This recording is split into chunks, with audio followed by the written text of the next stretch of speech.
17절부터 29절까지 말씀 함께 보도록 하겠습니다.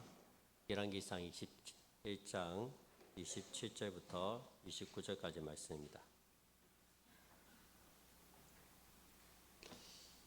그러면 다 같이 한 목소리로 한번 읽어볼까요? 열왕기상 21장 27절부터 29절까지 말씀.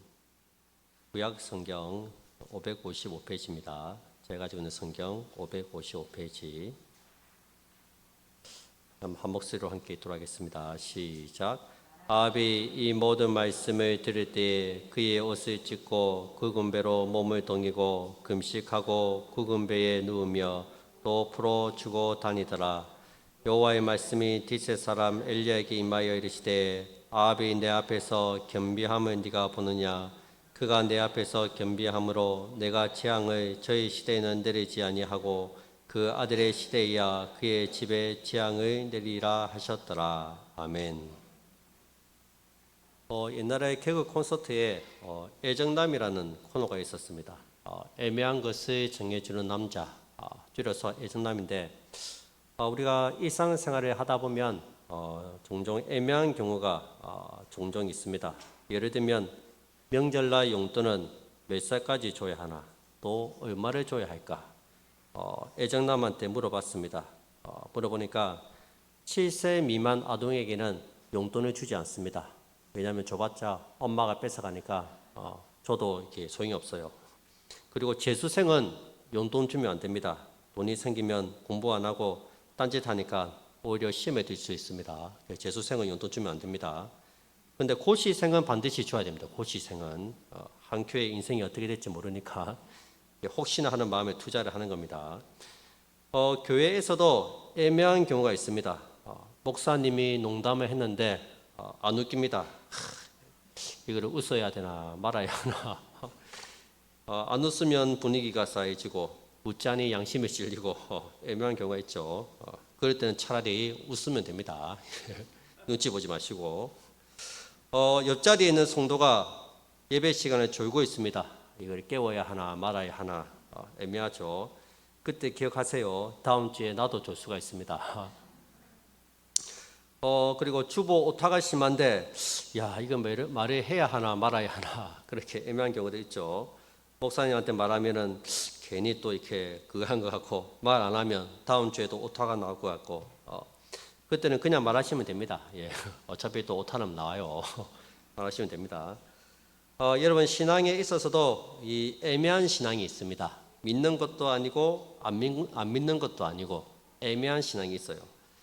신앙에 있어서는 단호박이 되어야 합니다. 믿으려면 확실하게 믿어야 됩니다. 어설프게 믿으니까 이게 욕만 듣는 거예요. 예수님께서는 우리를 빛과 소금이라고 말씀하셨습니다. 이 빛은 숨기고 싶어도 빛은 드러나기 때문에 숨길 수가 없습니다. 어두운 곳에 감출수록 빛은 더 밝게 드러납니다. 소금은 어땠어요? 소금은 어떻습니까? 소금 역시 숨길 수가 없습니다. 음식을 먹어보면 이게 짜다는 것을 입맛으로 알 수 있거든요. 말 그대로 우리의 존재가 숨길 수 없는 그런 존재라는 거예요. 예수 믿는 사람들은 어디 가나 다 표가 납니다. 근데 자꾸 자기 신분을 숨기려 하고 감추려 하고 신분 세탁을 하려고 합니다. 믿는 것도 아니고 안 믿는 것도 아닌 그렇게 어설프게 믿으면 어떻게 됩니까?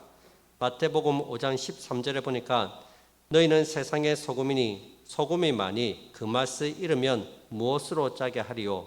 후에는 아무 쓸데없어 다만 밖에 버려져 사람에게 밟힐 뿐이니라. 어설프게 믿으니까 사람들에게 무시당하고 밟힌다는 거죠. 네가 무슨 교회를 다니냐? 그렇게 이제 사람들이 무시하는 거예요.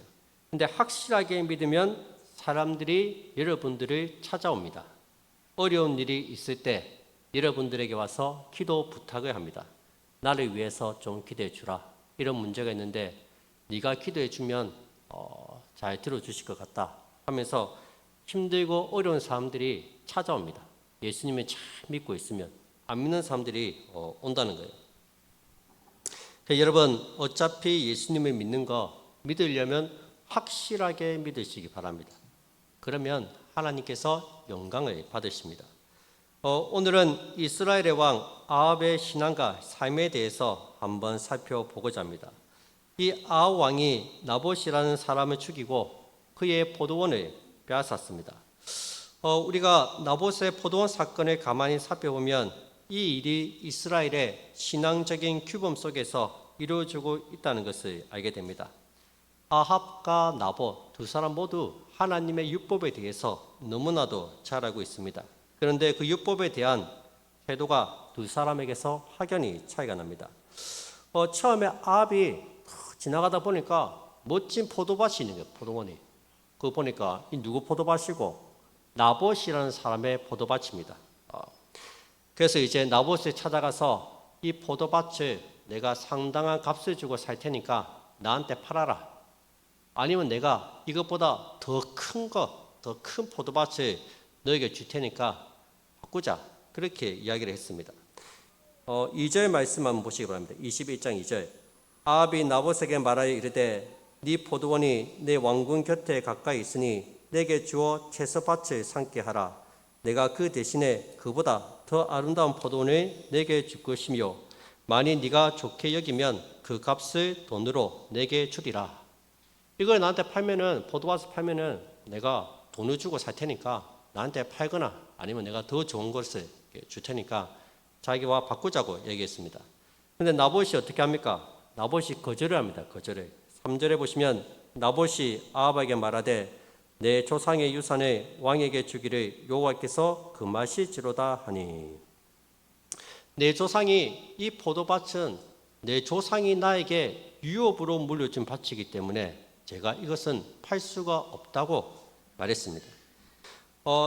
또한 그것은 하나님께서 금하신 것이라고 얘기합니다. 여러분 레위기에 보시면 손조의 유업을 마음대로 매매할 수 없다는 율법 조항이 있습니다. 레위기 25장 23절에 보시면 토지를 영구히 팔지 말 것은 토지는 다 내 것임이니라. 토지는 땅은 하나님의 것이기 때문에 하나님이 주인이십니다. 그래서 너희가 주인인 것처럼 마음대로 사고 팔지 말라고 율법에 정해놓았습니다. 나봇은 이 하나님의 율법을 지키기 위해서 왕의 제안을 이런 지하에 거절을 합니다. 쉽지 않은 결정이죠. 부동산에서 팔라는 것도 아니고 한 나라의 왕이 요구하는데 단번에 거절하고 있습니다. 뒷감당을 어떻게 하려고 그런지 모르겠어요. 보통 사람 같으면 어떻게 하겠어요? 야, 이번에 정권이 바뀌었는데 내가 한번 좀 왕한테 잘 보여가지고 한 자리 해봐야 되겠다. 그래, 왕이 팔라 했을 때 당연히 팔아야죠. 제가 드리겠습니다 하고 드리고 이 포도밭도 왕의 것이고 저도 왕의 것이고 왕의 것도 왕의 것이고 다 왕의 것입니다 하면서 아첨하면서 다 팔지 않겠습니까? 그런데 나봇은 그렇게 하지 않았습니다. 더군다나 돈까지 주고 더 아름다운 포도원을 주겠다고 하는데도 그는 타협하지 않습니다. 왜요? 하나님의 법을 중요하게 생각했기 때문입니다. 율법에 기록한 대로 조상의 유산을 왕에게 팔 수 없다는 것입니다. 당시 대부분의 사람들이 바알과 아세라를 섬기고 있는 그런 사회적인 분위기입니다. 하나님을 믿는 사람이 그렇게 많지는 않아요. 이세벨이 하나님을 믿는 제사장들도 다 이렇게 죽이고 그런 살벌한 분위기 속에서 이 나봇은 하나님 말씀에 목숨을 걸고 왕이 팔려고 하는데도 팔지 않았다는 겁니다. 여러분 아무리 시대가 악해도 신실하게 하나님을 믿는 하나님의 사람들이 있습니다. 다 죄짓고 자기 마음대로 살지 않습니다. 우리가 새벽마다 열왕기서 말씀으로 이렇게 새벽 큐티를 하지 않습니까? 엘리야가 혼자 남았습니다. 이 이세벨이 다 죽이고 예수 믿는 사람들 제사장들 다 죽이고 나만 혼자 남았다고 하니까 하나님은 뭐라 하십니까? 아니다. 아직도 바알과 아세라에게 무릎 꿇지 않은 7,000명을 내가 남겨놨다. 네 눈에 보이지 않아도 7,000명이 아직까지 하나님의 섬기는 사람들이 있다 말씀하십니다. 우리는 신앙적으로 못 사는 것에 대해서 변명하지 말아야 합니다. 요즘 같은 세상에 말씀대로 사는 사람들이 있나 대충 손해보지 말고 적당하게 타협하면서 살면 되지 그렇게 생각합니다. 강신자처럼 보이면 안 되니까 적당히 살아야지, 적당히 믿어야지. 아닙니다, 여러분. 지금도 삶의 현장에서 믿음을 지키고 고군분투하면서 믿음으로 살아가는 사람들이 많이 있습니다. 이번에 저희 큰 집의 이 이모가 저희 집에 놀러 오셨어요. 우리 이모가. 우리 감사한금에 보면 강의순 있죠. 강의순. 우리 큰 이모예요. 우리 큰 이모. 우리 강연순 권사님 우리 동생분이 아니고 큰 이모인데 참 우리 이모님도 참 우리 간증하자면 간증이 많은데 제가 다음에 한번 간증할게요. 우리 남녀 호랭개교를 이평생 믿다가 뒤늦게 교회 오셨는데 기회가 되면 한번 간증하겠습니다. 이모 말에 들어보니까 여기 주변에 조카가 살고 있대요. 조카가 여기 주변에. 제가 얘기했죠. 야, 이 기회를 놓치면 안 되잖아요. 어디 있습니까 조카가? 우리에게 오라세요. 그랬더니 여기 근처 교회에 저쪽에 있는 교회에 있대요. 보니까 우리 위임식 때 왔대요. 위임식 때 왔고 저희에 대해서 잘 알고 있더라고요. 그러니까 그분이 이제 결혼을 하고도 이 시골 교회를 안 떠난대요.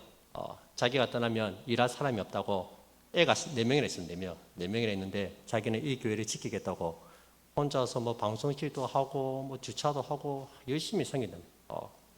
그래서 제가 누군지는 참 짐작이 가는데 참 데려오기가 좀 그래요. 보니까 아는 교회다 보니까 참 여러분 얼마나 귀합니까? 여러분 오늘도 여기저기에서 보이지 않는 곳에서 하나님을 섬기는 사람들이 다 있습니다. 다 그렇게 살아간 것 같아도 그렇지 않아요. 하나님의 마음을 가지고 참 그 중심을 가지고 하나님을 섬기는 사람들이 많이 있습니다. 이 나봇이 포도원을 팔지 않겠다고 하자 아합이 막 속이 상하는 거예요. 근심하고 답답하고 밥맛이 없습니다. 4절 말씀입니다. 이스라엘 사람 나봇이 아합에게 대답하여 이르기를 내 조상의 유산을 왕께 줄 수 없다 하므로 아합이 근심하고 답답하여 왕궁으로 돌아와 침상에 누워 얼굴을 돌리고 식사를 아니하니.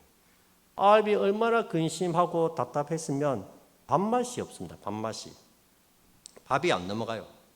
여러분 그 포도원이 뭐라고 한 나라의 왕이 밥도 안 먹고 저렇게 근심해서 누워 있습니까? 그까지 포도원 그냥 강제로 빼앗으면 되잖아요. 왕인데. 근데 아합은 강제로 빼앗지 않습니다. 왜냐하면 그 역시 토지를 마음대로 매매할 수 없다는 율법을 잘 알고 있었기 때문입니다. 그 역시 이스라엘의 한 사람으로서 하나님이 말씀하신 신앙의 규범들을 잘 알고 있었습니다.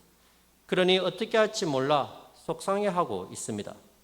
여러분 정상적인 신앙인이라면 하나님이 금하시고 율법에 금한다면 기꺼이 포기할 수 있어야 합니다. 하나님께서 하지 말라 하면 안 해야죠. 그런데 아합은 포기하지 않습니다. 가지지 못해서 지금 끙끙 앓고 있습니다. 속상해하고 답답해하고 있습니다. 하나님 말씀은 알지만 쉽게 포기하지 못하고 있습니다. 남편의 이야기를 다 들어보니까 이 이세벨이 다 들어보니까 자기 남편이 너무 한심한 거예요. 아이고 왕이요, 한나라 왕이 뭐 하는 겁니까 지금? 그 길가 포도원 하나 갖고 막 가만히 있어. 내가 알아서 할 테니까. 이세벨이 이제 계획을 꾸미니까 계획을 나봇의 모함에서 그를 죽이고 포도원을 빼앗는 계획을 꾸밉니다. 그녀는 거짓 증인을 2사람을 세웁니다. 그리고 나봇이 하나님과 왕을 저주하였다고 거짓말을 하게 합니다. 그 말을 듣고 무리들이 나봇을 돌로 쳐 죽입니다. 13절 말씀입니다. 때에 불량자 2사람이 들어와 그의 앞에 앉고 백성 앞에서 나봇에게 대하여 증언하여 이르기를 나봇이 하나님과 왕을 저주하였다 하며 무리가 그를 성읍 밖으로 끌고 나가서 돌로 쳐 죽이고. 여러분 이세벨은 나봇을 군대를 보내서 나봇을 죽이지 않습니다. 몰래 밥에다가 독약을 타서 죽이지 않습니다. 율법을 이용해서 죽입니다. 율법에 의하면 어떤 사람의 주장에 신빙성이 있으려면 증인이 2명 있어야 됩니다. 그래서 거짓 증인을 2명을 세우는 거예요. 2명을. 그 거짓 증인이 나봇이 하나님을 저주하고 왕을 저주했다고 거짓 증언을 하게 만들었습니다. 그래서 억울하게 누명을 덮어씌우고 율법에 따라서 하나님은 모욕했으니 돌로 쳐 죽인 것입니다. 여러분, 이것은 하나님의 율법을 지키지 않는 것보다 더 악한 것입니다. 하나님의 율법을 이용해서 악을 행했기 때문입니다. 우리가 가만히 보면은 아합은 앞장서서 적극적으로 욕심을 채우는 그런 활발한 주인공은 아닙니다. 오히려 이세벨이 다 앞장서서 다 일을 합니다. 나봇을 죽이고 하나님의 선지자를 죽이는 악을 더 많이 행하고 있습니다. 사실 아합은 그렇다 할 악은 행하지 않습니다. 우리가 보기에는 이세벨이 더 큰 죄인이고 아합은 방관자라고 생각합니다. 그런데 하나님은 그렇지 않습니다. 오히려 하나님은 아합에게 더 큰 심판을 내리십니다. 그 심판의 메시지가 19절부터 기록되어 있습니다. 한번 19절을 보시기 바랍니다. 너는 그들에게 말하여 이르기를 여호와의 말씀이 네가 죽이고 또 빼앗았느냐 하셨다 하고 또 그에게 이르기를 여호와의 말씀이 개들이 나봇의 피를 핥는 곳에서 개들이 네 피 곧 네 몸의 피도 핥으리라 하였다 하라. 죄를 짓지는 않았지만 죄를 방관하고 묵인하는 것도 역시 죄라는 겁니다. 그러면 방조죄라는 게 있죠. 방조죄. 친구가 술을 먹었는데 차키를 달라고 해요.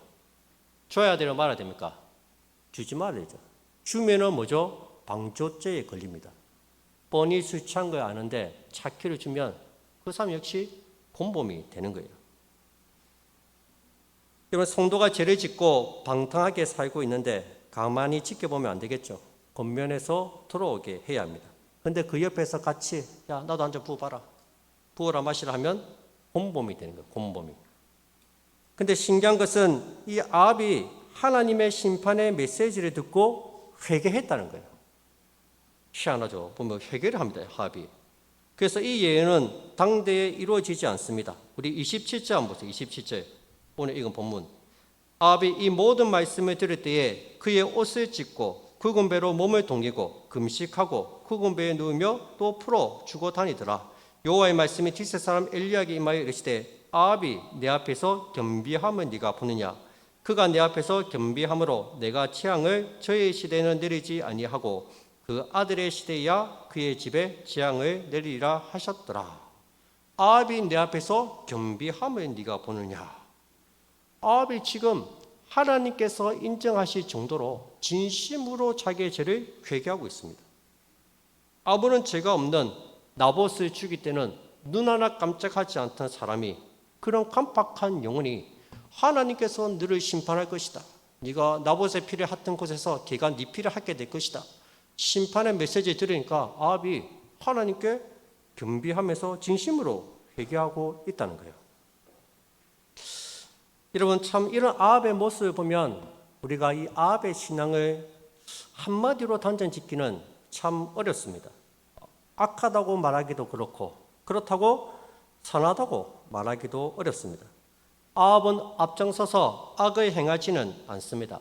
항상 아합보다 이세벨이 먼저 나가서 모든 이 처리를 다 합니다. 어떻게 보면 이세벨에게 끌려다니는 것 같지만 근데 결국 이득은 아합이 다 취하고 있습니다. 그렇게 악을 행하다가도 하나님께서 지체가시면 그 자리에서 또 회개합니다. 그렇다고 신앙적으로 믿음으로 사는 것도 아닙니다. 아합은 신앙적으로 늘 애매모호한, 믿는 것도 아니고 안 믿는 것도 아닌 애매모호한 태도를 취하고 살고 있다는 거예요. 여러분, 아합이 나봇의 포도원을 빼앗는 과정 속에서 그가 하는 행동을 보시기 바랍니다. 이거 보면 하나님은 모른다고 할 수도 없고 신앙적인 규범들에 대해서 무지하다고 말할 수도 없습니다. 하나님의 율법을 알기 때문에 나봇이 포도원을 못 판다고 했을 때 가지지 못해서 얼마나 속상해하고 답답해 했습니까? 이세벨이 하나님의 법을 이용해서 나봇에게 누명을 씌워 죽일 때 이세벨을 말리지 않고 묵인합니다. 결국 나봇을 죽이고 그 포도원을 아합이 차지합니다. 하나님을 두려워하는 것 같은데 또 어떻게 보면 전혀 하나님을 두려워하지 않는 것 같습니다. 나중에 나봇을 죽인 일로 하나님의 무서운 징계의 선을 듣고는 옷을 찢고 벼옷을 거치고 금식하고 슬퍼하며 회개합니다. 이것을 보면 그는 분명 하나님에 대한 어느 정도 경외심을 갖고 있었던 것 같습니다. 사실 아합은 하나님과 하나님의 선지자직에 대해서 어느 정도 경외감을 가지고 있었습니다. 그가 하나님의 사람 엘리야를 대하는 태도를 한번 보시기 바랍니다. 감메산 전투에서 엘리야의 말을 얼마나 잘 듣는지 몰라요. 엘리야가 백성을 모으라고 하면 아합이 가서 백성들을 다 모으고, 엘리야가 가서 먹고 마시고 누우라고 하면 가서 먹고 마시고 눕습니다. 엘리야가 마차를 타고 내려가라 하니까 마차를 타고 또 내려갑니다. 또 오늘 본문에서는 엘리야의 말을 듣고 금식하고 슬퍼합니다. 아합은 하나님의 선지자에 대한 그리고 선지자가 하는 말에 대해서 어느 정도 경외심을 가지고 또 그 말의 무게를 알고 있습니다. 선지자를 선지자로 인정을 했습니다. 그런데 그가 하는 행동들을 보면 신앙의 규범과 원칙에 대해서는 눈 가리고 아웅하듯이 모른 척하고 온전히 따르지는 않았다는 거예요.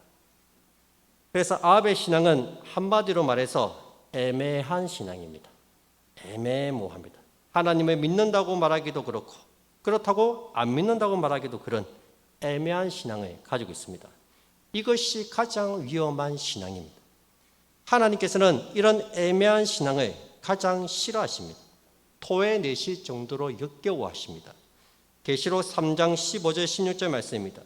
내가 네 행위를 아노니 네가 차지도 아니하고 뜨겁지도 아니하도다. 네가 차든지 뜨겁든지 하기를 원하노라. 네가 이같이 미지근하여 뜨겁지도 아니하고 차지도 아니하니 내 입에서 너를 토하여 버리리라. 미지근한 신앙, 차지도 않고 뜨겁지도 않은 신앙, 이 신앙을 하나님은 굉장히 싫어하시네요. 토해내실 정도로 역겨워하신다는 거예요. 무슨 말이에요? 믿으려면 확실하게 믿으라는 거예요. 미지근한 신앙을 하나님은 가장 싫어하십니다. 아니 역겨워하십니다. 신앙이 믿는 것도 아니고 안 믿는 것도 아닌 그런 어중간한 신앙을 조심해야 됩니다. 우리는 성도로서 무엇을 해야 하고 어떻게 살아야 하는지 잘 알고 있습니다. 무엇이 옳고 무엇이 그른지 잘 알고 있습니다. 아는 것에 멈추면 안 되고 확실하게 그렇게 살아야 합니다. 단호박 같은 신앙을 소유해야 합니다. 브라질의 축구 선수 네이마르라는 축구 선수가 있습니다. 이 사람이 독실한 개신교 신자입니다. 어느 가톨릭 신자가 그렇게 물었대요. 가톨릭 신자가 와서 개신교나 가톨릭이나 뭐 똑같은 한 뿌리 아닙니까? 똑같지 않습니까? 물었습니다. 거기에 대해서 네이마르가 이렇게 반박했습니다. 여러분이 성경을 읽고 이해한다면 가톨릭과 개신교가 매우 다르다는 것을 알게 될 것입니다. 이 친구가 보니까 성경도 많이 아는 것 같아요. 이 네이마르는 매 경기를 하기 전에 항상 기도를 하고 경기를 시작한다고 합니다. 사귀는 여자친구한테는 또 성경 구절 이렇게 해가지고 또 문자도 많이 보내고 톡도 보내고 이렇게 말해주고 한다고 합니다. 그리고 교회 갈 때는 남들이 유치하게 생각하던 말든 늘 100% 크라이스트 하면서 이제 나는 100% 그리스도인이다 하면서 이렇게 머리띠를 띠고 교회를 간다고 합니다. 이런 것만 보면 하나님을 참 믿고 참 신실한 청년이구나 그렇게 생각할 수 있습니다. 그런데 이 네이마르의 사생활을 보면 굉장히 문란합니다. 술을 좋아하고 여자도 좋아합니다. 여자친구가 몇 번이나 바뀌는지 모릅니다. 어떻게 보면 신앙인인 것 같고 어떻게 보면 아닌 것 같습니다. 애매한 신앙입니다. 여러분 왜 사람들이 애매하게 믿을까요? 믿으려면 확실하게 믿지. 이거 뭐 믿는 것도 아니고 안 믿는 것도 아니고 왜 이렇게 애매하게 믿을까요? 그 이유는 다 세속화 때문입니다.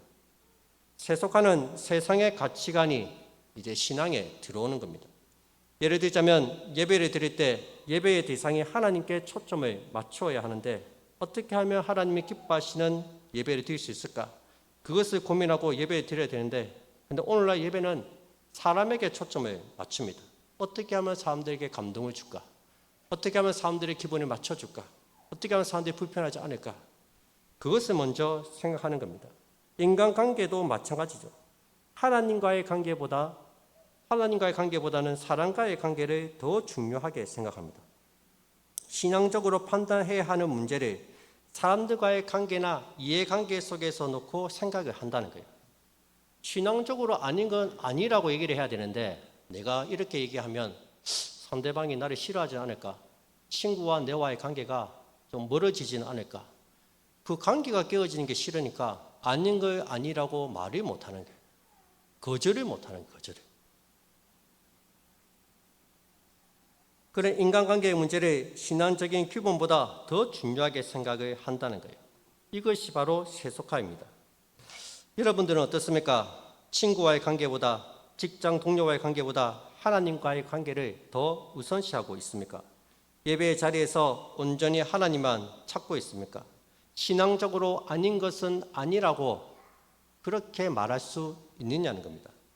관계에 금이 가더라도 아닌 건 아니라고 거절할 수 있어야 합니다. 아합처럼 모르는 척 넘어갈 것이 아니라 분명한 태도를 취해야 됩니다.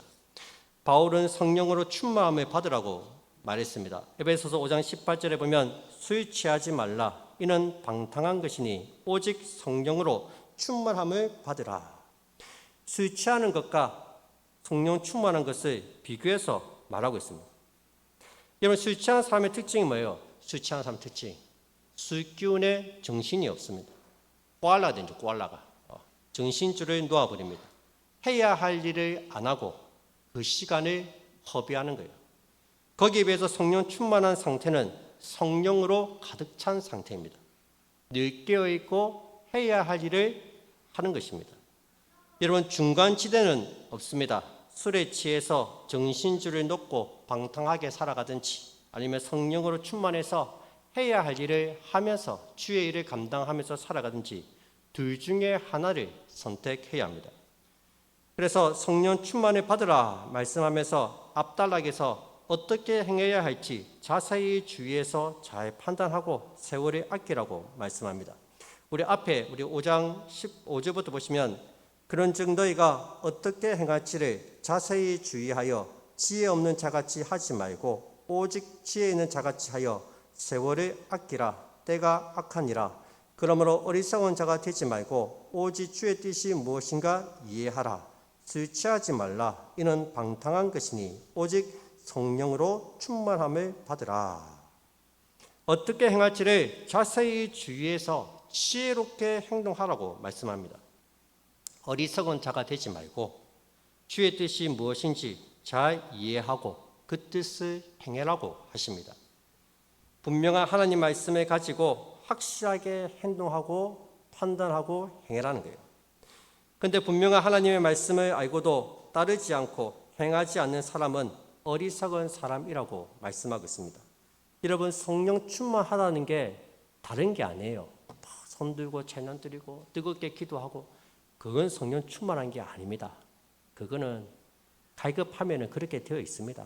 영혼이 갈급하고 집에 문제가 생기고 어려움이 닥쳐오면 큰 소리를 부르짖고 애타게 주님을 찾게 되어 있습니다. 성령 충만한 것은 에베소에서 말씀하고 있듯이 하나님의 뜻이 무엇인지 잘 분별해서 그 뜻을 행하는 사람이 성령 충만한 사람입니다. 그래서 어떻게 행할지 자세히 주의해서 잘 살펴보고 지혜롭게 주의 뜻을 행하는 것이 성령 충만입니다. 저와 여러분들이 성령 충만한 사람이 되었으면 좋겠습니다. 늘 기도하면서 하나님이 원하시는 것이 뭘까?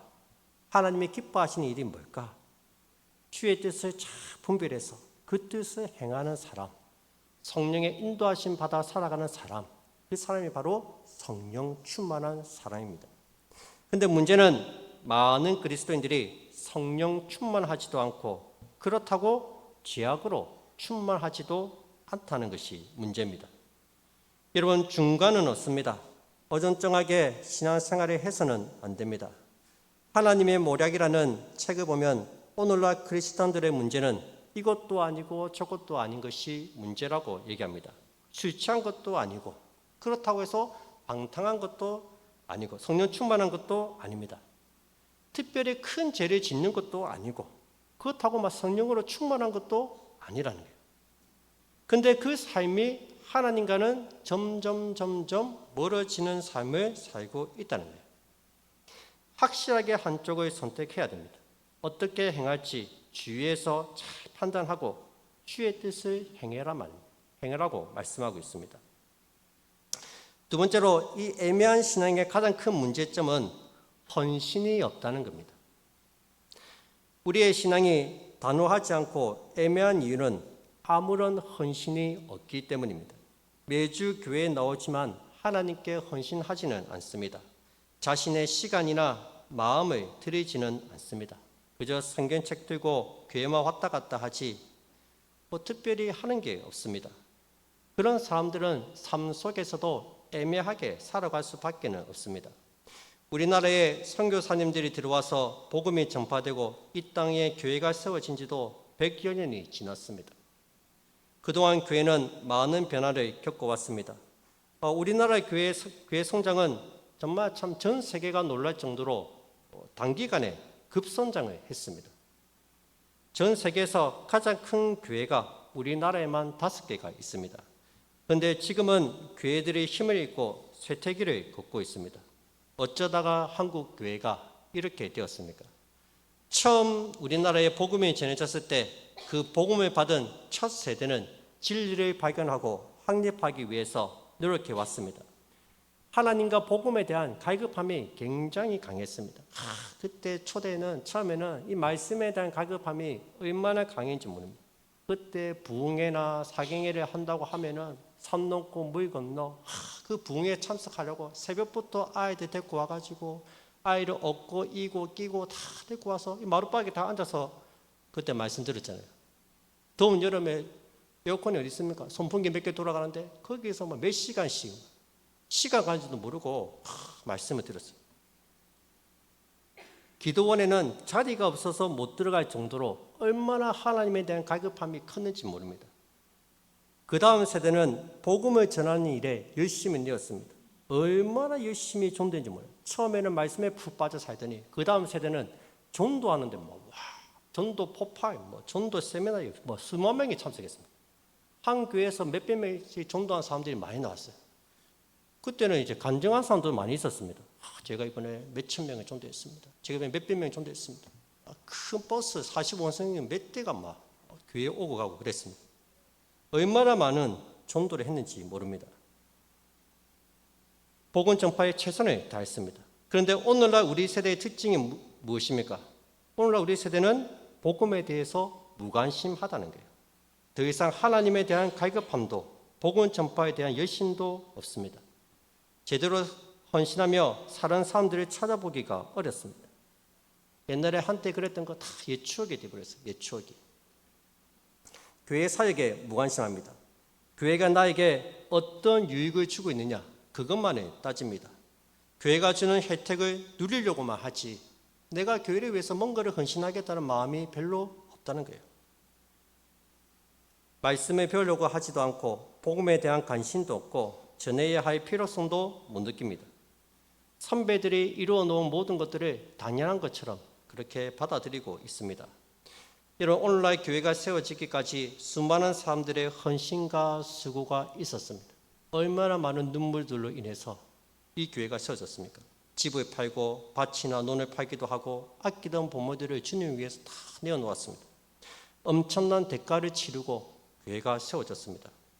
그런데 다음 세대들은 이 모든 것들을 당연하게 받아들입니다. 교회를 세우고 성장시키기 위해서 얼마나 많은 시간과 재능과 노력과 물질을 희생했는지 이해하지 못합니다. 참으로 안타까워요. 이 귀한 신앙의 유산이 자녀들에게 계속 물려줘야 되는데 이게 더 이상 되물려지지 않는다는 거예요. 이제는 교회를 섬기러 오는 것이 아니라 교회에서 혜택을 누리려고 옵니다. 이 교회 가면은 나한테 뭐 해줄 수 있지? 우리 아이들에게 뭘 더 줄 수 있지? 그거 생각하고 교회 찾는 거예요. 내가 이 교회에서 섬길 게 없을까? 내가 뭘 하면 좋을까? 그래, 내라도 섬겨야 되겠다. 이런 선한 마음을 가지고 교회를 찾지는 않는다는 거예요. 여러분, 헌신하지 않는 신앙은 늘 애매할 수밖에 없습니다. 문제가 생기면 그냥 교회 떠나는 거예요. 한번 제대로 하나님께 헌신해 보시기 바랍니다. 한번 헌신해 보세요. 내가 진짜 영혼 구원을 위해서 최선을 다해야 되겠다. 내가 한번 복음을 위해서 최선을 다해야 되겠다. 한번 하나님이 맡겨주신 이 교회 사역에 헌신을 다해 보시기 바랍니다. 하나님께서 우리 인생을 책임져 주실 거예요. 확실하게 믿으시기 바랍니다. 어설프게 믿으면 늘 애매한 신앙입니다. 믿는 것도 아니고 안 믿는 것도 아니고, 그런 애매한 신앙은 조금만 코로나나 어려움이 오면 금방 넘어집니다. 코로나 이후로 다 아직까지 교회가 회복이 안 되고 있죠. 코로나 이후로 신앙이 단단하지 않는 거예요. 근데 정말로 주를 위해 헌신하고 내가 주를 위해 살아야 되겠다 결단하고 살아가면 하나님이 책임져 주십니다. 하나님께서 이끌어 가신다는 거예요. 우리의 신앙이 확실하게 예수님을 믿고 확실하게 섬겨 나가는 저와 여러분들이 다 되었으면 좋겠습니다. 뜨겁든지 차갑든지 우리가 맡겨주신 영혼들 최선을 다해서 돌아보고, 건강을 주셨을 때 최선, 나중에 건강을 잃으면 일하고 싶어도 일을 못합니다. 그런 날이 옵니다. 그 전까지 최선을 다해 주의 나라를 세워가는 우리 모든 성도들이 다 되시기를 주의 이름으로 축복드립니다. 찬양드리겠습니다. 나는 주를 섬기는 것에 미의가 없습니다.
위대한 신앙이 있습니까?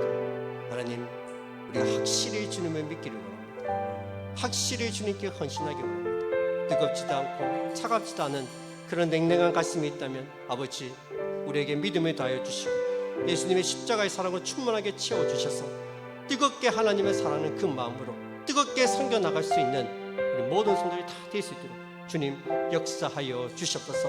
우리의 헌신이, 우리가 지금까지 드리는 이 섬김이 결코 헛되지 않음을 믿습니다. 최선을 다해 섬겨나갈 때 하나님의 교회가 더욱더 든든히 세워지기를 원합니다. 아버지, 이 세상에서 가장 복된 일, 가장 가치 있고 가장 의미 있는 일이 하나님의 나라를 세워가며 하나님의 교회를 세워가는 이 일임을 우리가 기억하게 하시고 세상의 것들과 이 귀한 것들을 바꾸지 않도록 주님 은혜를 더하여 주시옵소서. 열심을 다해서 주님께 주신 달란트를 가지고 하나님의 교회를 더욱 힘있게 잘 섬겨나갈 수 있도록 주님께서 붙잡아달라고, 함께 해달라고 우리 이제 다같이 주여 한번 부르고 하나님께 기도드리겠습니다. 주여. 살아계신 하나님 아버지, 하나님, 우리가 하나님께 헌신하며 아버지 하나님 온전히 섬겨나갈 수 있는 우리의 교회와 우리 모든 성도들이 다 될 수 있도록 주님 은혜를 더하여 주시옵소서. 믿는 것도 아니고 안 믿는 것도 아닌, 취치한 것도 아니고 성령 충만한 것도 아닌 그런 슬픈 신앙이 아니라 정말로 확실하게 하나님을 믿고 확실하게 주를 위해 섬겨 나가는 우리 모든 성도들이 다